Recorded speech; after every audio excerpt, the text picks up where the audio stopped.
Hello everyone, welcome to this message. So, as our first card today, we get Iris of the Rainbows, and then we get the Pook card and the Master Maker card. I'm not really surprised that this one comes up because I felt something about demonic attack just before like I sat down. So let's just see. So as our overall energy, we get have you asked the angels for help? And this is a deck that I hardly ever use, so that's kind of fascinating in and of itself. The angels want to be helpful in this situation, but they are asking your permission because they cannot interfere with your free will choices.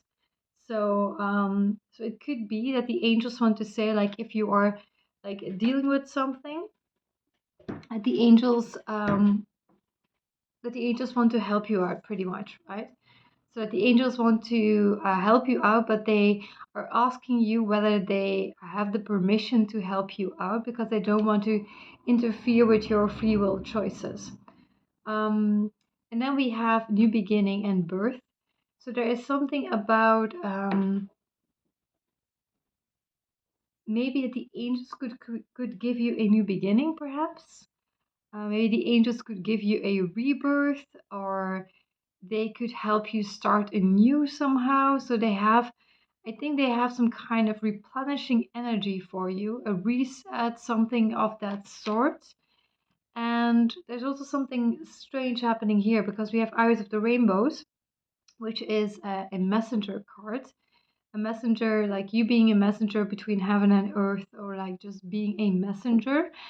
And there's something about shape shifting. So maybe there is a change in your messenger duties, perhaps. So maybe you are becoming a changed messenger. Maybe you are changing your messaging up in, like you're going to be doing something else, perhaps. Maybe there's a change in messaging that wants to come up. Maybe the way in which you message, give messages.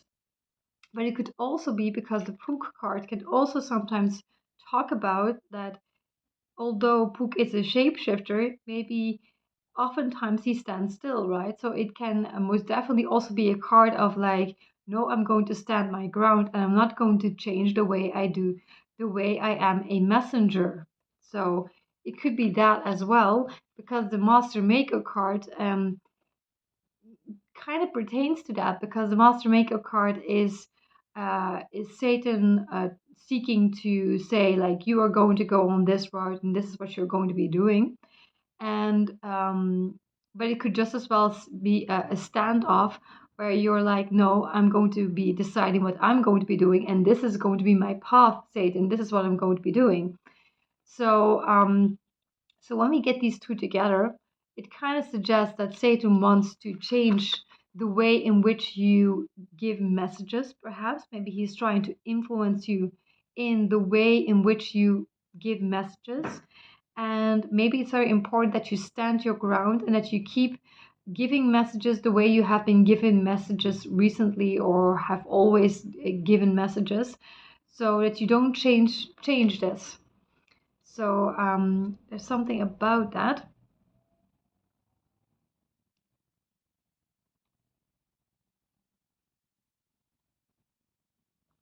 This could also talk about free will in and of itself.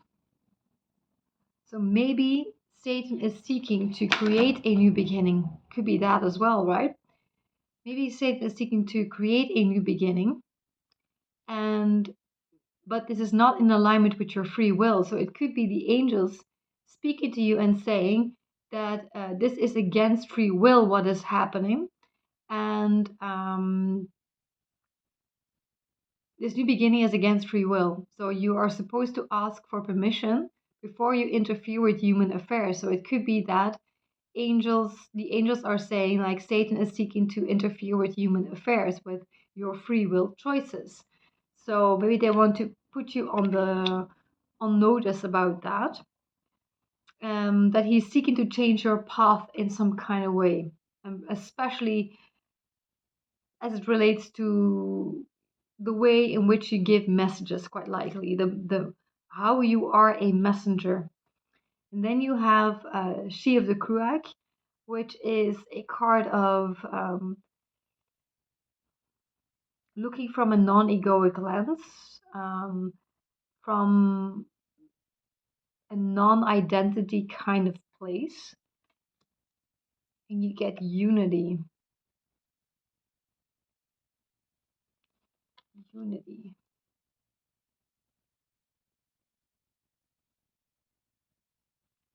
A non-identity kind of place. Unity card can talk about divine protection. That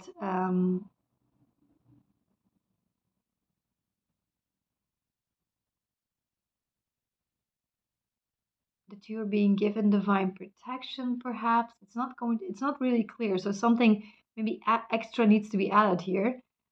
Um,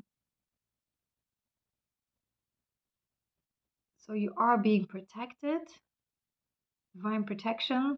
And this could also talk about something like the light on the horizon, which is also kind of like this, I guess. It could have something to do with the sunset, the sunrise.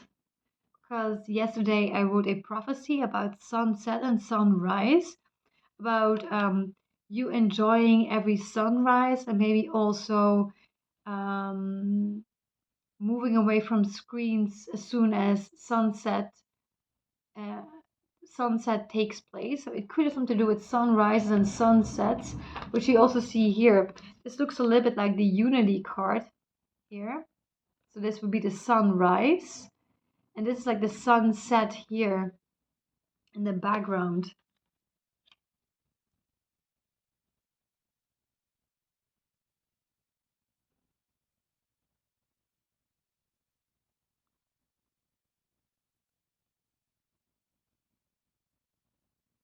Could even talk about a successful connection between heaven and earth as well, such as sea. And then you have Sylvanius, which is like revealing. She looks like with her hands like, here I am, something like that, like something about like, I don't know, here I am. That's what I'm seeing with her here, with her expression. I don't know, here I am.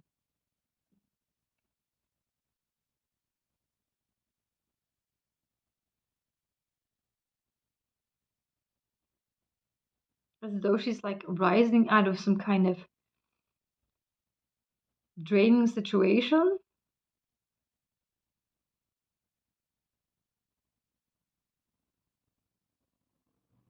It's kind of like she pops out of a draining situation and is like, here I am.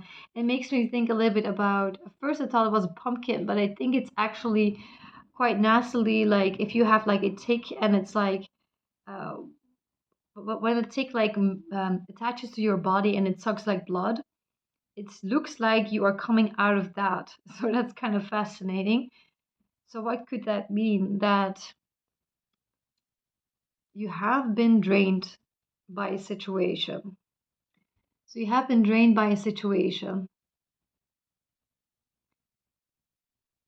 And whatever was left of that draining situation,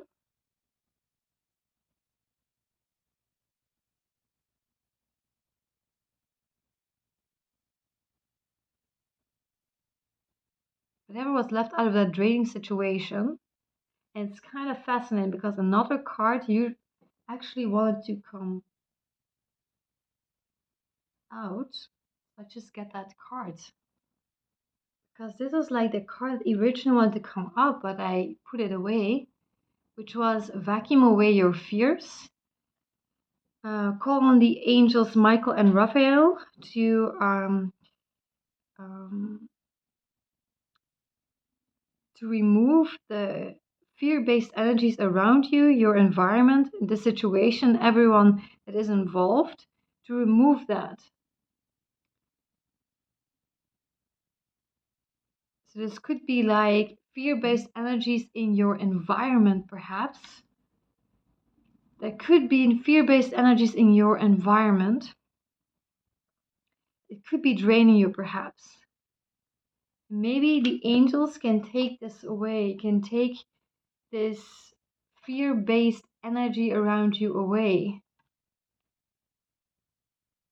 Fear-based energy as relates to a new beginning, which maybe makes me think about yesterday my father was talking about like the window, like I'm going to be creating like these butterflies for to put on the window. It took me quite a while to actually design them so they actually work. But like my father was like, yeah, but that's not like homemade. But I'm like, you can't buy them in a store, and you literally have to do a lot of things with your physical hands. So I do think that that's homemade. Uh, so, but anyway, but it kind of stuck by me a bit, right? So, and I tried making it again today because it was still in my mind. I was like, maybe I should approach it in a different way so that even like the basics are literally self-made. Um, but that totally didn't work, and I completely wasted my time, my precious time, for these last couple of hours. So I was quite kind of annoyed by it. So it could be that the angels want to say, like, we can take this away from you. This is a fear based energy from your environment that, as it relates to your new beginning, as it relates to new beginning and birth, right? So something that you are creating, perhaps, because birth is kind of like creation. So you are anything to do with this new beginning or this creation, like any fear-based energies, like the angels could take this away. So I guess it will be easier for you to start living out the prophecy, you could say. And I was already living out the prophecy yesterday, but today not so much because of what happened yesterday. So, and I do feel there's something about demonic attack at the moment, which is also seen here of like the Master Maker card, where Satan is seeking to decide what you're going to be doing next, right? Decide your path, dictate your path. So, yeah. So I do think that it relates to that quite likely. So the angels could help with that, I think. How does this relate to these cards?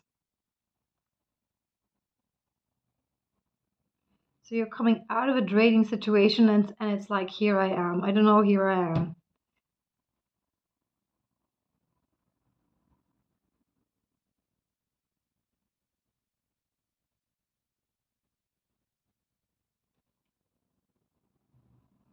And at the like as the underlying energy, we get the guardian at the gate, which is something to do with like a subconscious self-defense mechanism, kind of. Something about self-defense mechanism, probably.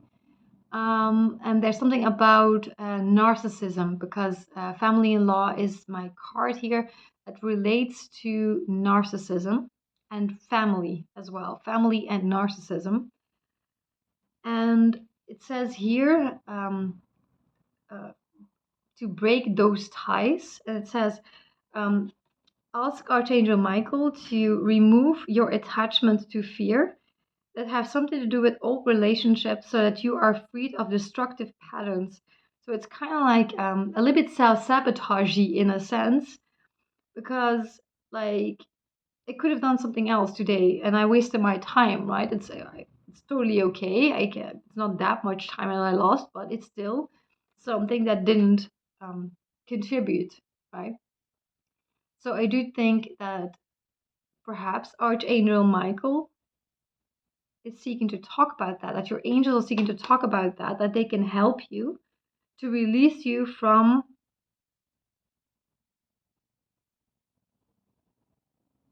the attachment to other people's fear about your new beginning, or to other people's fear about your creations.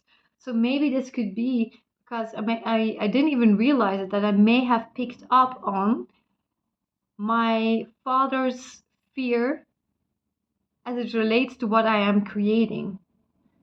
I didn't realize that. So the angels can actually take that away, and they're asking, I guess, like, can I help you to take this away? So I would say yes, they are allowed to take this away because it's kind of annoying to me. Um, and this could perhaps have something to do with the guardian at the gate. Guardian could talk about like your guardian angel, quite literally. So it could be that Archangel Michael, could be that Archangel Michael is your guardian angel, could be that. Or it could be that your guardian angel since birth is saying, I would like to help you with this. So you do not have to be bothered by that, but I have to have your permission first in order to intervene, right? So there could be something about that happening. And then let's just see what we get here. So we have Iris of the Rainbows and then She of the Cruach underneath. Um, the lens through which you look at the world, which kind of makes sense now. So, because the lens on which you look through the world, like if you have picked up on someone else's way of looking at the world, like if you have empathically or telepathically or both picked up on another person's energy, then you start looking through their eyes. And for me, this is quite literal, like the world around me is literally, I see it through their eyes, right? So, so it could be that this is what is happening. Why Eyes of the Rainbows, though? Because Iris of the Rainbows is a messenger between heaven and earth. But you could also talk about the, yeah, I'm starting to get it, like the, because sometimes this makes me think about bursting the bubble. And a bubble most definitely has something to do with the lens. Because it relates to me, I see the matrix as a little bit like a bubble reality in a sense. So like the lens through which you look is like a bubble reality around you, but it's not the full reality. So it could be that you are looking through through the matrix while you're actually loose from the matrix, and that you are looking at the matrix through the lens of identity in a sense because you have picked up on someone's identity lens pretty much, and the angels can take that away, so that's good. Now the shapeshifter gets a different meaning as well, because now Pook is, so you were actually, you could talk about that you didn't want to change something, that you were because me personally, I have my plan set in place, and I was just planning on sticking to that. I wasn't planning on changing anything about that because I thought it out properly, right? So it could be that the angels want to talk about that, like just stand your ground to just keep doing what you're doing, don't change, but you are shape shifting at the moment because you are starting to look, because you're looking through the lens of someone else, and because you are looking through the lens of someone else's fear-based way of looking at your creations, you are starting to look at your own creations in a fear-based way that is actually not yours but of someone else, in my case my father, right? So it could be that you have picked up on someone else's way of looking at the world, and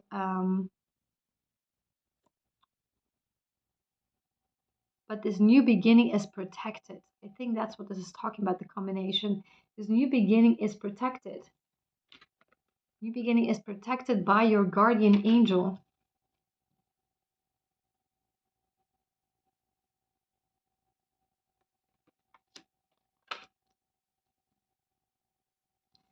And we have the master maker, so deciding your path. Deciding your path, and it could relate to that, that this is also what this is causing, like I don't know, here I am, I don't know. So it's kind of like this,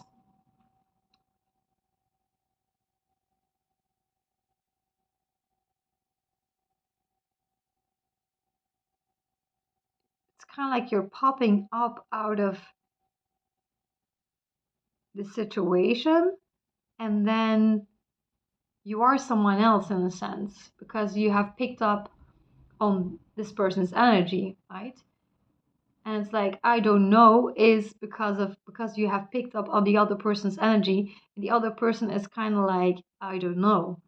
So you're picking up on their mm, anxieties about the future, about your creations as well.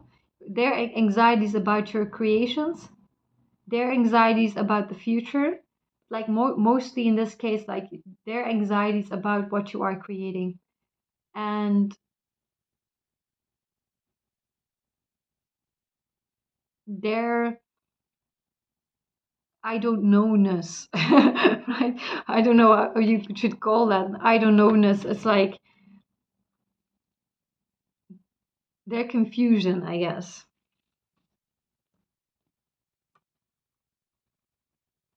But it's kind of like you need to stand your ground and be like, no, I know what I'm doing, and I'm going to be moving in this direction. And the angels can remove this fear-based energy from you, particularly your guardian angel, which could be Archangel Michael. And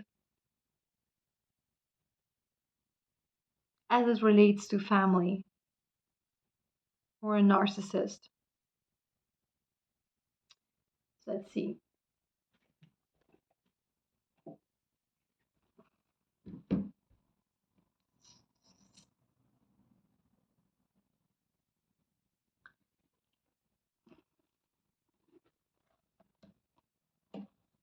Okay.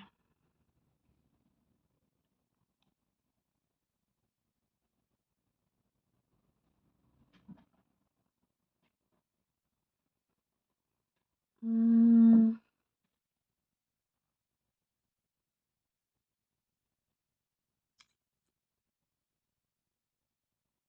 it's interesting because it says Isaiah 18, make up your mind, Moab says. Render a decision. Make your shadow like night at high noon. Hide the fugitives, do not betray the refugees. Let the Moabite fugitives stay with you, be their shelter from the destroyer. The oppressor will come to an end. It's also interesting, and destruction will cease. The aggressor will vanish from the land, and love a throne will be established, in faithfulness a man will sit on it, one from the house of David, one who in judging seeks justice, and speeds the cause of righteousness. We have heard of Moab's pride, how great is her arrogance, of her conceit, her pride, and her insolence, but her boasts are empty. Let's see,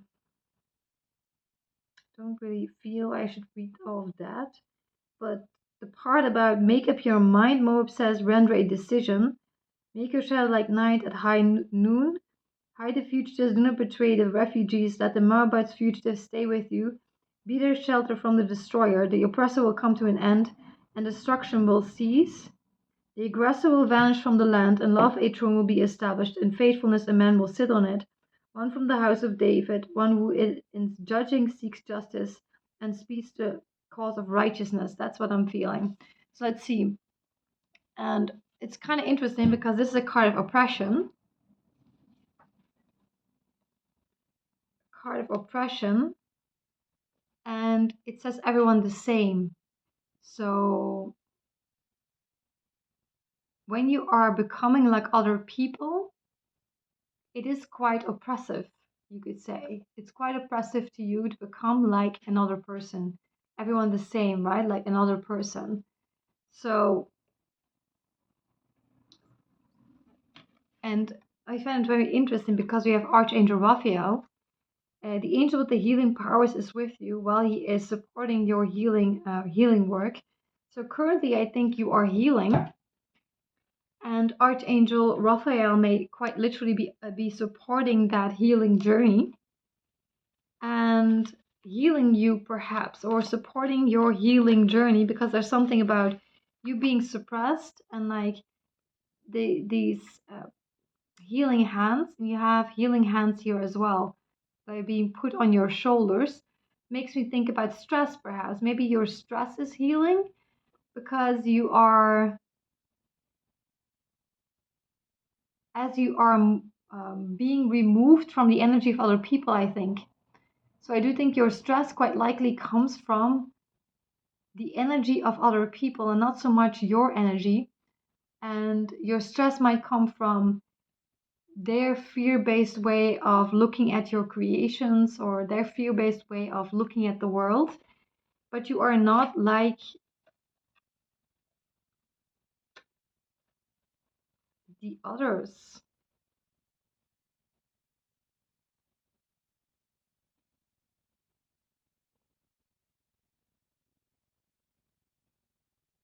There's something about that. You will heal as you get removed from other people, I guess, and you can get back into your own energy quite likely.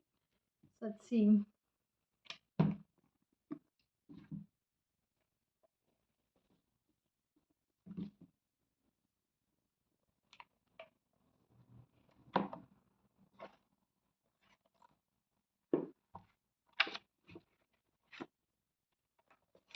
Let's go for this. Okay, it is time to split up the dream team. It says, it seems to me, Weasley, you go with Philister Potter. Harry walks Harry walked automatically towards Hermione. No, that doesn't seem to be it, said Snape with a cold laugh. Mr. Malfoy, come here. Let us see how you will do against this famous Potter. And you, Miss Granger, you take on Longbottom, I think. Malfoy comes across as very tough and arrogant. Um,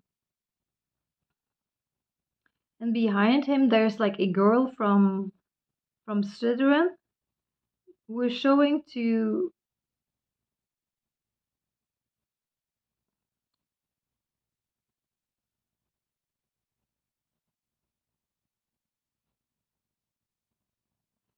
There's like a girl that makes Harry think about pictures from trips with trolls. Trips with trolls. That's also interesting because we have like a troll on the bridge. So it could be that someone is making you think about the troll on the bridge. That someone is like creating a blockage for you. So it could be that God wants to say like there is this person is blocking you. Um, this person is blocking you and maybe quite arrogant about it, perhaps tough and arrogant. She was big and heavy, and her square jaw like stuck out aggressively. Hermione laughed faintly, but she didn't smile back. Go and stand against, like across your partner and bend, said Smallheart, who had come, who had climbed back up onto the podium. There was hardly a nod, like a hard, there was hardly a nod being exchanged between Harry and Malfoy, who were like looking at each other in a very stern kind of way. Once, get your wands ready, said Smallheart. When I have counted to three, you will take your spell and you will disarm your opponent.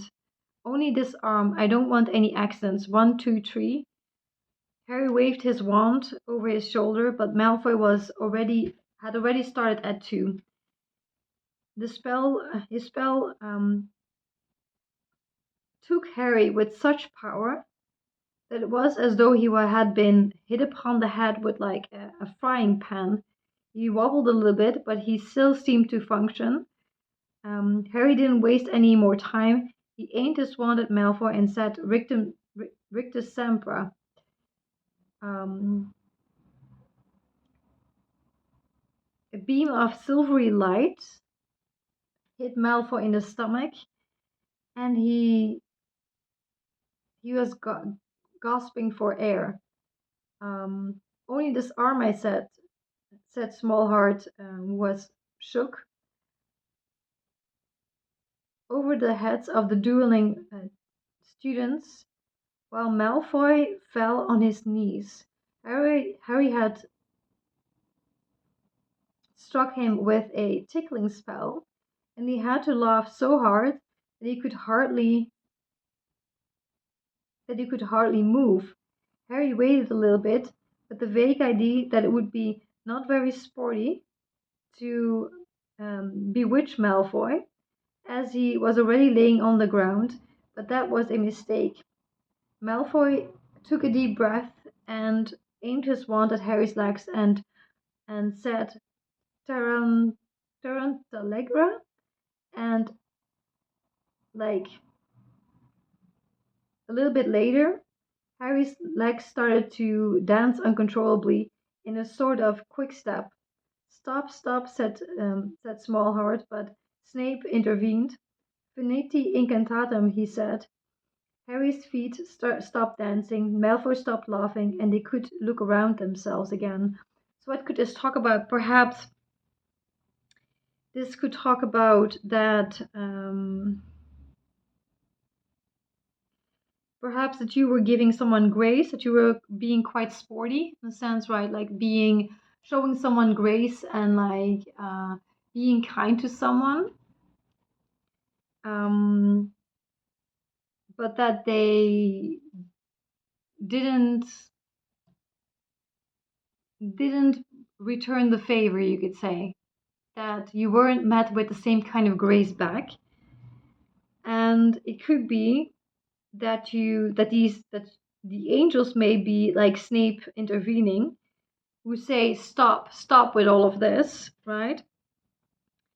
And it could be that whatever happened, that it could have been quite a shock that really hit you because it came perhaps not when you expected it. So it could have been an unexpected attack, an unexpected um, something unexpected that happened, and it maybe shook you a little bit as a result of that because perhaps you were giving grace and you were hoping you would get a little bit of grace back, right? So it could have been the that you were that the idea was to disarm.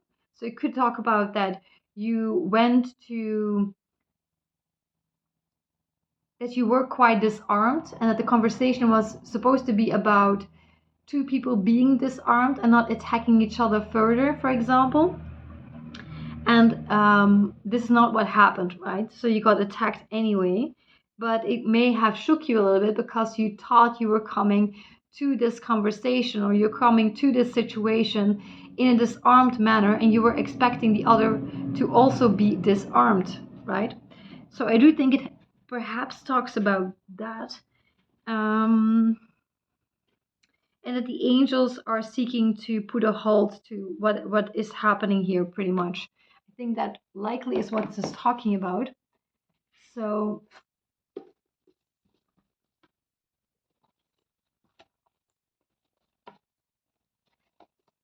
let's see. Let's talk about flattery.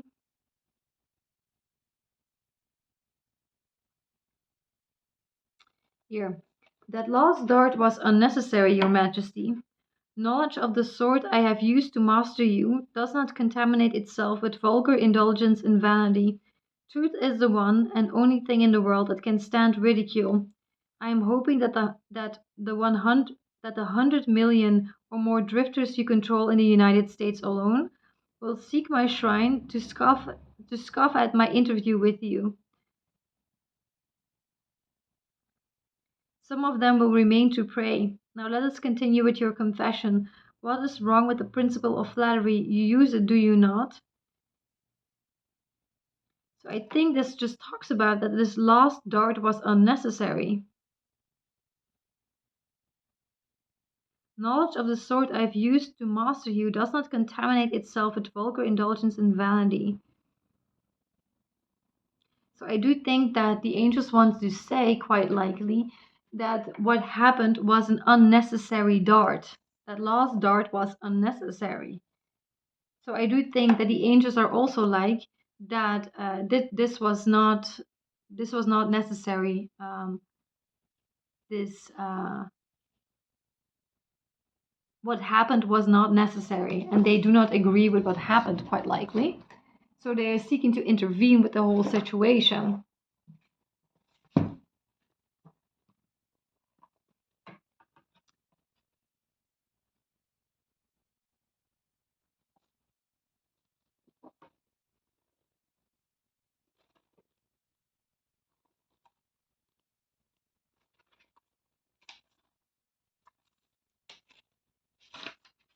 Maybe it was unsporty, perhaps. Okay, there is very little difference between a, what do you call these? Um, Stokpaardje. Okay, it's kind of interesting because it means something else in Dutch. Let's see. So there's very little difference between a doesn't actually mean this, but like just say a horse on a stick, between a horse on a stick and a nightmare. There's very little difference between a horse on a stick and a nightmare.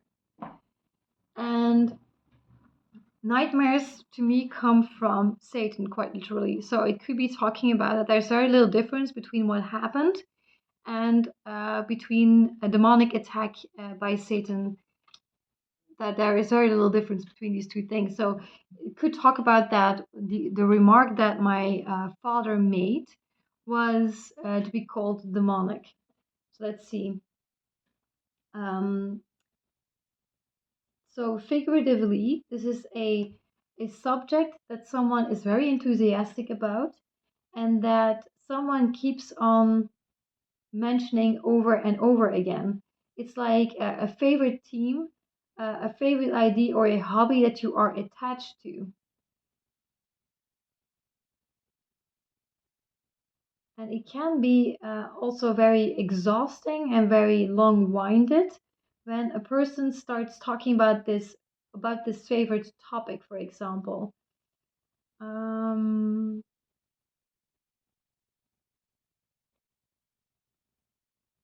So I do think that this is talking about that this is Satan's maybe favorite subject, perhaps that Satan likes to bring up over and over again. So it could be that it's a little bit of a hobby at the moment, or a little bit of a subject that it is a favorite subject of Satan, perhaps, or it could be a favorite subject of the person that this is talking about that likes to start criticizing you, for example.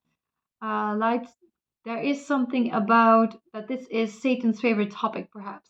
It is something that Satan likes to bring up over and over again, like the favorite topic, the favorite team, the favorite idea or hobby that one is attached to. So could it be that at least it could talk about your hobby in and of itself, but that this is the team that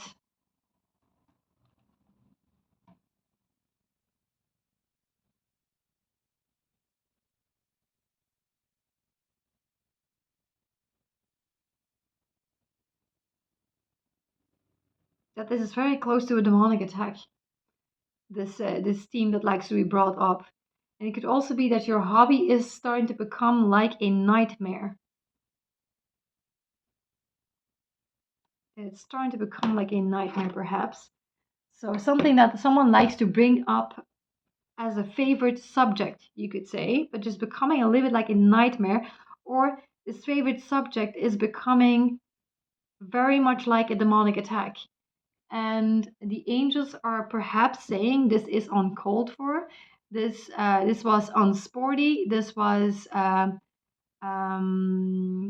not supposed to happen, was because this was supposed to be a conversation in which you would both be disarmed and not be attacking.